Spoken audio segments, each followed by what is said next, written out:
2025년 10월 3일 금요일입니다. 역대하 16장 1절에서 14절 말씀으로 매일 성경 말씀 묵상 나누겠습니다. 아사왕 36년에 이스라엘 왕 바하사가 유다를 치러 올라와서 라마를 건축하고 어느 누구도 유다의 아사왕에게 왕래하지 못하게 하였다. 그러자 아사는 주님의 성전 창고와 왕실 창고의 모든 은과 금을 모아서 다마스쿠스에 있는 시리아의 베나닷 왕에게 보내며 말하였다. 나의 아버지와 그대의 아버지가 서로 동맹을 맺었듯이 나와 그대도 서로 동맹을 맺도록 합시다. 여기 그대에게 은과 금을 보냅니다. 부디 오셔서 이스라엘의 바하사 왕과 맺은 동맹을 파기하시고 그가 여기에서 떠나게 하여 주십시오. 베나닷은 아사 왕의 청을 받아들여 자기의 군사령관들을 보내서 이온과 단과 아벨마임과 납달리의 양곡 저장 성읍을 치게 하였다. 바하사가 이 소문을 듣고는 라마 건축을 멈추고 그 공사를 포기하였다. 그러자 아사 왕은 온 유다 백성을 불러서 바하사가 라마를 건축할 때 쓰던 돌과 목재를 가져오게 하였다. 아사 왕은 이것으로 게바와 미스바를 보수하였다. 그 무렵 하나니 선견자가 유다의 아사 왕에게 와서 말하였다. 임금님께서 시리아 왕을 의지하시고 주 임금님의 하나님을 의지하지 않으셨으므로 이제 시리아 왕의 군대는 임금님의 손에서 벗어나 버렸습니다.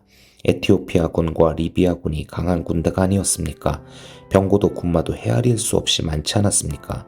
그러나 임금님께서 주님을 의지하시니까 주님께서 그들을 임금님의 손에 붙이지 않으셨습니까? 주님께서는 그 눈으로 온 땅을 두루 살피셔서 전심전력으로 주님께 매달리는 이들을 힘있게 해주십니다. 이번 일에 임금님께서는 어리석게 행동하셨습니다. 이제부터 임금님께서는 전쟁에 휘말리실 것입니다. 아사는 선견자의 이 말에 화를 참을 수가 없어서 그를 감옥에 가두어 버렸다. 그만큼 화가 치밀어 올랐던 것이다. 그때 아사는 백성들 가운데서도 얼마를 확대하였다. 아사의 행적은 처음부터 끝까지 유다와 이스라엘 열왕기에 기록되어 있다. 아사가 왕이 된 지 39년이 되던 해에 발에 병이 나서 위독하게 되었다. 그렇게 아플 때에도 그는 주님을 찾지 아니하고 의사들을 찾았다. 아사가 죽어서 그의 조상과 함께 잠드니 그가 왕이 된 지 41년이 되던 해였다. 사람들은 그를 다윗성에 장사하였다. 그 무덤은 아사가 미리 파둔 곳이다. 사람들은 향 제조법대로 만든 온갖 향을 가득 쌓은 침상에 그를 눕혀서 장사하고 그의 죽음을 애도하려고 큰 불을 밝혔다. 앞서 유다 땅의 우상을 없애고 하나님을 의지하여 에티오피아의 대군을 물리쳤던 아사 왕이었습니다. 그러나 그러한 인생의 전반부와 달리 오늘 우리가 읽은 인생 후반부의 아사 왕은 정반대의 모습이지요. 그 시작은 이스라엘 왕 바하사가 유다를 위협하면서부터입니다. 1절을 봅시다. 아사왕 36년에 이스라엘 왕 바하사가 유다를 치러 올라와서 라마를 건축하고 어느 누구도 유다의 아사왕에게 왕래하지 못하게 하였다. 이스라엘이 남과 북으로 나뉘고 북왕국 이스라엘이 여호와 하나님 신앙에서 변질되자 북왕국에 살던 많은 사람들이 남유다로 내려왔었습니다. 그리고 아사 왕 시대에 그에게 하나님께서 함께 하심을 보고 다시 한번 이스라엘 백성들이 남쪽으로 이주를 했지요.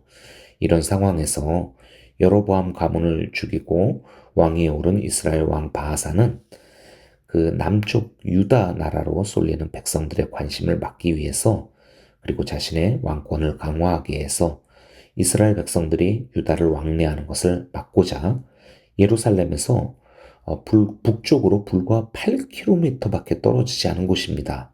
이곳에 라마 요새를 만들어서 이 남왕국 북왕국 간의 긴장을 유발하였습니다. 만약 이 라마의 요새가 완공될 경우에는 이스라엘 군대가 아주 순식간에 유다의 수도 예루살렘을 공격할 수 있게 되는 것입니다.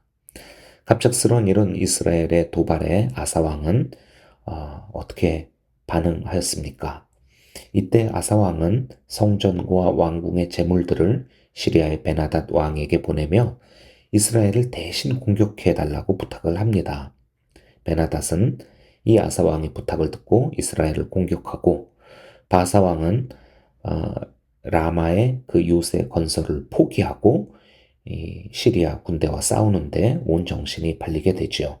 이 틈에 아사 왕은 이스라엘이 라마를 건축을 지금 중단했단 말이에요. 그곳에 가서 그곳 그 요새를 건축한 데 쓰던 돌과 목재들을 가져와다가 유다 땅에 요새들을 보수하는 데 사용했습니다.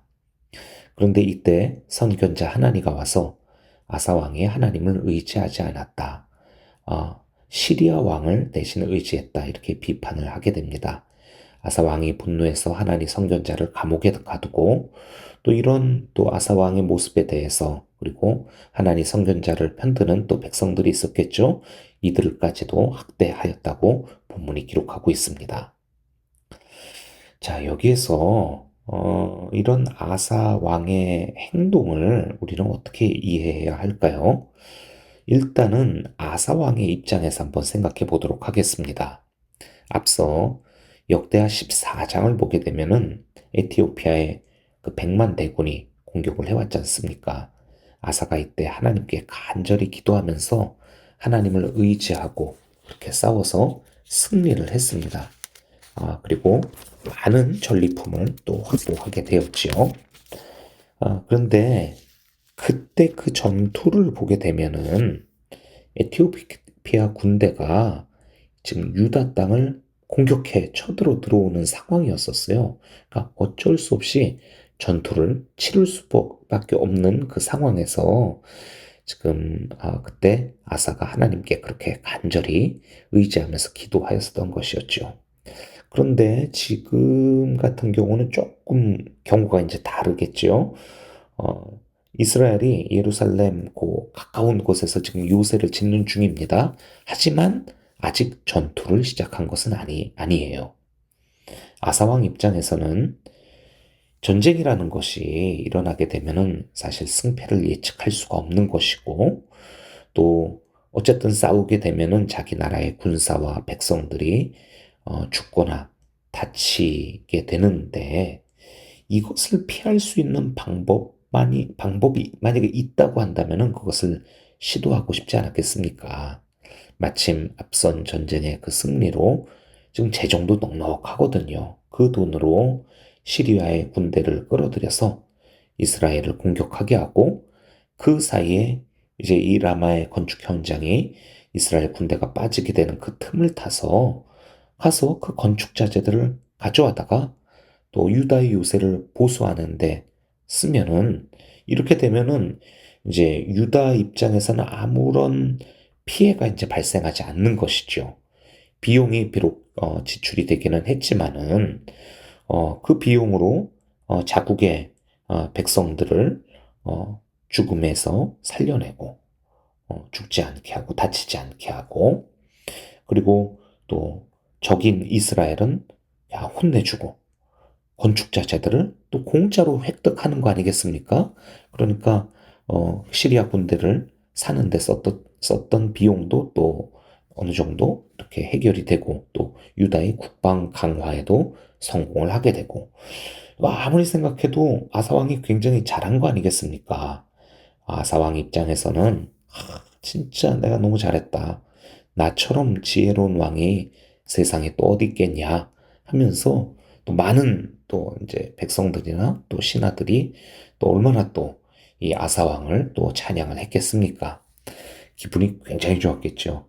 그런데 이런 상황에서 자, 선견자가 나타나서 칭찬은 못할 망정, 지금 제일 아사왕이 지금 자부심을 느끼는 게 자신의 지혜로움인데, 그런데 이 하나님 선지자가 왕이 어떻게 이렇게 지혜롭지 못하게 했냐고 그렇게 얘기를 하고 또 당신 때문에 이제 이 유다 땅이 전쟁에 휘말리게 될 것이다. 무슨 소리냐? 내가 지금 평화를 지금 이렇게 이룩해냈는데 전쟁에 휘말린다니 이 무슨 악담이냐 하면서 당황스러워하고 또 화를 내는 것이었지요. 자, 이렇게 좀 아사 입장에서 생각해 보니까 이게 또 이해가 됩니다. 그러나 역대기는 이런 아사의 모습에서 한 가지 지금 집중하여서 우리에게 알려주는 모습이 있습니다. 그것은 바로 아사가 주님께로부터 지금 멀어졌다라는 것입니다. 음, 물론 이제 역사적으로 다윗 왕 시절에 이 시리아가 정복을 당합니다. 다윗 왕한테. 그래서 그때 이후로 계속 이제 조공을 바치고 그랬거든요. 근데 이 사건을 계기로 이제 시리아가 이 중근동의 강력한 패자가 됩니다. 승리자가 됩니다. 패권국이 되죠. 그래서 강대국으로 발돋움하면서 이후로 두고두고 이스라엘과 유다를 괴롭히게 되죠. 그런데 그런 역사적인 사건들과 이제 별개로 아사는 이때 어, 단순히 하나니라고 하는 이 선지자에 대해서만 화가 난 게 아니라 하나님께도 서운한 마음을 품고 주님께로부터 멀어졌다라는 거, 이거를 지금 역대기서가 지금 보여주고 있다라는 것이에요. 12절을 보겠습니다. 아사가 왕이 된 지 39년이 되던 해에 발에 병이 나서 위독하게 되었다. 그렇게 아플 때에도 그는 주님을 찾지 아니하고 의사들을 찾았다. 음, 앞서 일어났었던 이 시리아와의 그리고 이스라엘과의 그 일들, 이것이 아사왕 36년의 일이었습니다. 그리고 지금 보니까 39년째 아사가 발에 병이나 위독하게 되었다라고 하고 있죠. 얼마 지나지 않은 일이에요. 자, 도대체 발에 무슨 병이 났길래 이렇게 죽게 되었던 것일까요? 당뇨 질환이 심해질 경우에 다리가 붓고 그러면서 이제 상해서 절단을 해야 되는 그런 상황이 또 있을 것 같고요. 또는 고대 성경 시대에는 이 발을 생식이나 또는 배변 기관을 지칭하는 표현으로 쓸 때가 있지 않았습니까?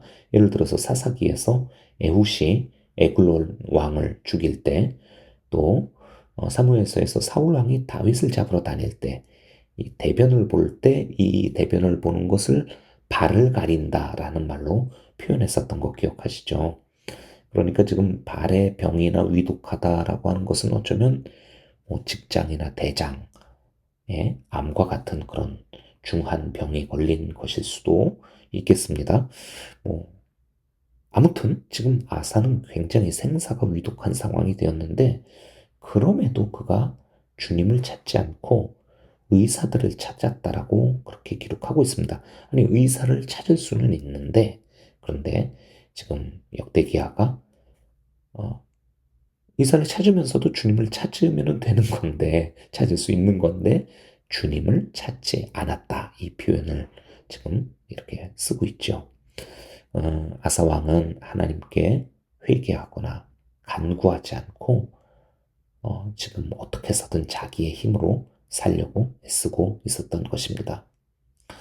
그런 그가 결국 그 다음해죠. 41년 그 해에 이제 죽게 되었는데, 사람들은 그를 다윗성에 있는 무덤에 장사하고 그를 애도하기 위해 큰 불을 밝혔다라고 기록하고 있습니다. 그렇게 이 아사의 이야기가 끝나는데, 이것을 보면은 적어도 유다 백성들에게 있어서 아사 왕은 좋은 왕, 인기 있는 왕이었었던 것 같습니다. 왜냐하면은 아사는 전쟁에서 늘 승리를 하고, 부국강병을 이룬 그런 왕이었었거든요. 그러나 역대기의 관점은, 그러니까 하나님의 관점에서는 그는 처음에는 하나님께 의지하며 위기를 극복하다가 점점 그 왕권이 강화되고 나라가 안정화가 되면서 교만하여져서 하나님에 대한 의지보다는 인간의 힘과 돈과 지혜에 의존하면서, 그리고 또 자기에 대한 비판에 대해서는 극도로 민감하게 반응하는, 탄압하는 그런 사람으로 바뀌어 갔음을 보여주고 있습니다. 아사가 41년간 유다를 통치하였는데, 참, 그 영광의 정점의 자리에 서 있었던 마지막 그 3년이 굉장히 안타깝고 또 비참한 시간이었어요. 그 시간 동안 아사의 마음이 어떠했겠습니까? 주님을 찾는 거에 대해서는, 하나님에 대해서는 불편하고 두렵고 무섭고 서운한 마음들, 그래서 하나님을 찾기를 거부하는, 하지만 죽음의 고통 앞에서 두렵고 떨면서 어떻게든 또 살고 싶어하는, 그렇게 몸부림쳤던 스트레스 가득한 아사의 모습이 그려지지 않습니까? 참 마음 아픈 그런 모습입니다. 오늘 본문 14장부터 계속되었었던 이 아사 왕의 세 장에 걸친 이 역대기에서 이 아사 왕이 굉장히 길게 다루어지고 있어요. 그런데 안타깝습니다. 아사는 악한 왕이라고까지는 할 수 없어요. 예. 왜냐하면 그 왕으로 재직하던 거의 대부분의 시간들을 우상 숭배를 외치고 또 나라를 위하여서 그렇게 애썼던 그런 왕이었었는데, 또 하나님 그러한 행동들의 또 중심에는 하나님에 대한 의지가 또 신앙이 있었는데, 그러나 후반부에 그의 승리로 인한 많은 재물들, 그리고 그의 지혜, 또 여러 가지 것들이 오히려 그를 넘어지게 하고 하나님으로부터 또 멀어지게 했었다는, 그러면서 하나님의 말씀에 대해서 귀가 예민해져가지고 마음이 민감하여져서 자신의 어떤 자존감을 해치는 그런 듯한 느낌이 있었을 때 과도하게 분노를 하는 그런 모습으로 지금 나타나고 있습니다. 그래서 완벽하게 선하지는 못했었던 왕, 그렇게 우리가 결론 내릴 수 있을 것 같은데, 이러한 아사 왕의 모습이 또 우리 인간의 모습이고 우리의 모습이기도 한 것 같습니다. 하나님께서 하나니 선지자를 보내서 아사 왕을 비판하고 무너뜨리려고 한 게 아니라 그를 돌이키고 더 좋은 왕이 되게 하기 위해 그렇게 보내신 말씀을 전하게 하신 것이었는데, 그 말씀을 받지 못했다는 것, 이것이 너무나 안타까운 오늘의 장면이었습니다. 우리 모습을 또 돌아보며 우리 안에 있는 또 주님에 대한 여러 마음들을 점검하는 그런 시간이 되기를 바랍니다. 기도하겠습니다. 하나님 아버지, 아사 왕의 역대기야의 그 긴 이야기들 가운데서 오늘 이 마지막이 너무 안타깝고 아쉽게 마무리가 됩니다. 이것을 통하여서 또 우리로 하여금 선줄로 앉아는 넘어질까 두려워하라 라고 하신 또 그 말씀을 기억나게 합니다. 우리가 연약하고 위기에 있을 때 하나님을 정말 간절히 찾고 의지하며 또 겸손하지만 승리와 성공 이후에 넉넉함과 풍요함에서 우리가 또 기도하지 못하고 돌아보지 못하고 내가 갖고 있는 힘과 지혜와 또 갖고 있는 여러 가지 것들에 대한 그런 교만한 마음들을 갖게 되는데, 오늘 아사의 모습에서 우리 자신의 모습, 그리고 하나님 앞에서의 나에 대해서 생각하는 모든 성도들 되게 하여 주시옵소서. 예수 그리스도의 이름으로 기도합니다. 아멘.